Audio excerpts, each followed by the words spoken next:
What's up, guys? This is Coach Grant with First Down Training, and today we're going to be talking about some skills that all beginner wide receivers need to master. So this first skill that we're going to be talking about is the skill of winning a jump ball. So we're going to talk about some key things that will help you win every single jump ball as a wide receiver. So whether it's like a goal line fade, or maybe, for example, you're like 50-yard middle of the field, you're running a fade, quarterback throws the ball, but it's underthrown, and you got to go fight through a DB. There's really two things that you want to focus on a jump ball. Number one is that when you go up for a jump ball, you need to make sure that you're going up strong. That's like kind of like a mindset thing where it's just like more like it's a 50-50 opportunity. It's either going to be the DB's ball or your ball, and you need to have that mindset that that's your ball. So you're going up strong. You're going up with strong hands. Obviously, grip strength can play a role in this. That's why with wide receivers, I always recommend that they do grip strength training, like, fingertip push-ups, hanging from a pull-up bar, those clips that go on the end of like a barbell, and you could like squeeze those, that are like some type of grip squeeze tool to help yourself have strong hands or a stronger grip, which can help you with this ultimate like mindset, if you will. Now, this is where DBs kind of make their money, because DB is a very, very hard position, right? I think it's the second hardest position on the field in contrast to quarterback, because they're always guessing. And if you're going up against a good wide receiver who can time his jump well, can time his routes well, DBs are always a step behind. So they need to have great recovery skills. So in a jump ball situation, DBs are reacting off of us. They see us go up. They're not exactly going up with us at the same time. What they're doing is they're trying to play the ball on the way down. That is where they make their money. So when you go up strong, the most important thing that you should think about is I'm putting the ball away violently to the tuck. I am ripping that back to the tuck, because the quicker you tuck the ball, less time a DB has to react and be able to make a play on the way down. So if you're a bigger wide receiver, even if you're not a bigger wide receiver, but you're just that guy that can get up there a little bit, we're going to be going to you on a jump ball. Those are the two things you need to think about: going up strong and ripping it violently to the tuck on the way down. So we're going to play this thing again full speed, and then we're going to get to the next skill that beginner wide receivers need to master. Make sure you go up strong and rip it violently to the tuck.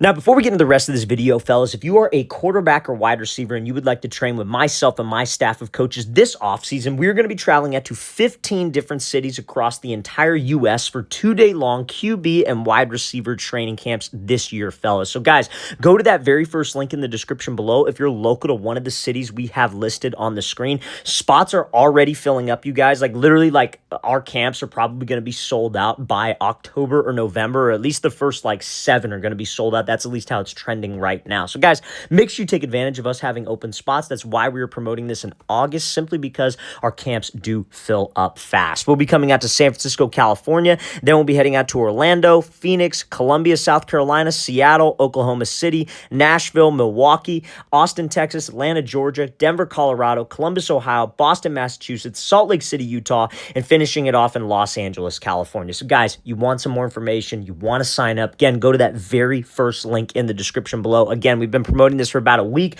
so spots are filling up and they will be sold out. We have a limited number of athletes that we take, simply so we can work with each athlete individually and give them individualized coaching. This is not a camp where we just run you through and try to get as many reps in as possible. It's detailed coaching. Therefore, we can't take just everybody and allow anybody to sign up. So, guys, make sure you take advantage. Very first link in that description below. Let's get back to this video. Now, the second skill that I feel, not just beginner wide receivers, but really all wide receivers need to master is taking what a DB gives you. So a lot of times when we are faced with man coverage, like in this example, a lot of receivers want to release, whether that's like an outside release or an inside release, based on the route that they are running. So this wide receiver is going to be running just like a simple 10-yard out route, right? So on a 10-yard out, hell yeah, I would love an outside release, and I would love this DB to sit right next to me, break it off, and have all this space to the outside where the quarterback can throw me a ball. But sometimes pre-snap, what you're going to see is you're going to see a DB who's in outside leverage. So see how he's shaded to the outside of me, right? Like his body, he's really outside leverage in this case. Sometimes DBs will have their midline even with our back foot as a wide receiver. That would still be outside leverage. But this DB is really outside leverage because he is expecting the outside breaking route. This is something that you will see a lot in one-on-ones, especially when you line up out of the slot, like how this wide receiver is lining up here. So you got to understand that our release is based on how the DB is playing. We want to take what he gives us. He's giving us an inside release, so I got to take the inside release. And I could still get separation with an inside release on an outside breaking route if I know how to run it correctly. Because remember, this DB's entire goal can be determined by his leverage. Can DBs disguise their leverage? Absolutely. When the ball's snapped, he might shade and jump to the inside. As a receiver, you have to be able to react. But off the line, you need to have a plan based on how he is playing you and based on his leverage. That's how we come up with that quote-unquote plan. So I'm going to play this full speed, then we'll break it down. Because Because remember, the DB's entire goal when he's outside leverage, don't let us run to the outside and then force us to the inside, right? So his goal is to not let us run an out, not let us run a corner, not let us run a fade. If he just tries to take off and run to the outside, he is going to move with him. He's going to get hands, which will disrupt the timing with the quarterback. Anytime that a DB gets hands on us, that's going to disrupt the timing. So it's so important to have great hand technique and know how to set up your releases as a receiver. And then if my out route ends up way over here and I break, I don't have that much room towards the sideline. So what we got to do is make him think that we're doing that. That's called attacking his leverage. So you see how this receiver runs at his outside leverage. He's closing the distance and attacking that outside shade. Now, when he gives this little crossover move to the outside, all we need is that DB to just hesitate for a second because that gives us the free release to the inside. Now, everybody, I'm pretty confident that if every single receiver gets to this position where we have this DB restacked, which is where he is trailing behind us, we can get separation. I don't think that's a problem for most of you, right? Because at the top of the break, you see this receiver, he uses something called a rocker step, which is where you step in the direction you're going, then you fake opposite, make him think you're running a post or a dig, and then you got all this separation with all this room to run to the outside, and you didn't really lose timing. But that's not what everybody's afraid of. Everybody's afraid to release inside on an outside breaking route if this DB plays it well. What if he's right next to me? What if he's standing right hip to hip with me? When I get to my break point, what I would do is I would drop my hips, I would take the arm closest to him and swat him by, throw him forward, and cut underneath him because I gave the quarterback room. A slightly slower break, slightly, not by a lot, and room for the quarterback to lead us is much better than not having any room and forcing an outside release. Would we like an outside release? Yes, but sometimes you are not able to take it. So guys, you need to understand, take what the DB gives you. What if you had to run like a post route? Let's say, I'm going to draw this over here. Let's say this is the outside receiver, and let's say we got a DB who's inside shape. Same idea. You'd attack his leverage, move him inside, outside release, and try to stack, and then go run your post. It goes both ways. You have to take what that DB gives you, and that's something that not only beginner wide receivers need to learn, but also wide receivers who have been playing for a while. Now, the next thing that I want to talk to you about, fellas, and the next skill that beginner wide receivers need to understand is called closing space, closing the distance, aka stepping on the DB's toes. So remember the last example. We talked about a 10-yard out versus outside leverage. Now, this wide receiver in this example is running something called a slot fade. So a slot fade is something called an MOR.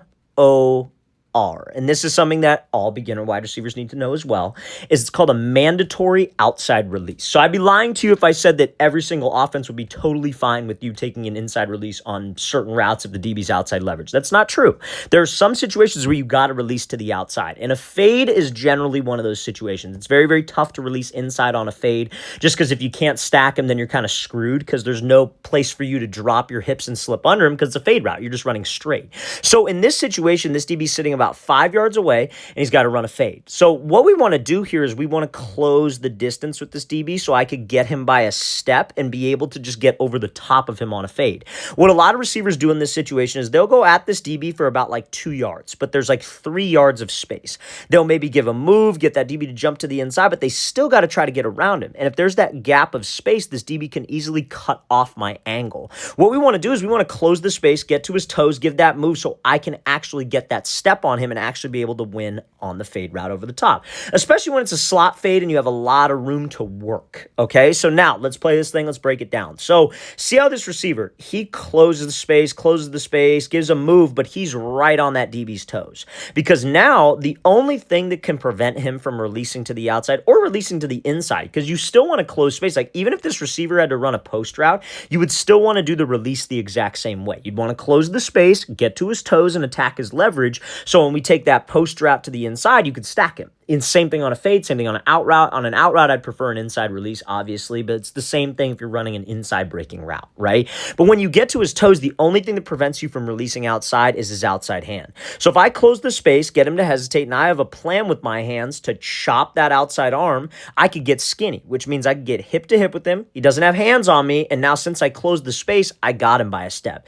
DBs are at a disadvantage, you guys, because they're starting out backwards. So if you close that space and get to his toes, give him a move, it's a lot easier for you to get around him if you can swat his hands and prevent his hands from getting on you. So fellas, that's something you have to learn as a beginner wide receiver. Closing the distance when that DB is away is only going to help you restack him, only going to help you get over the top and be able to get more separation.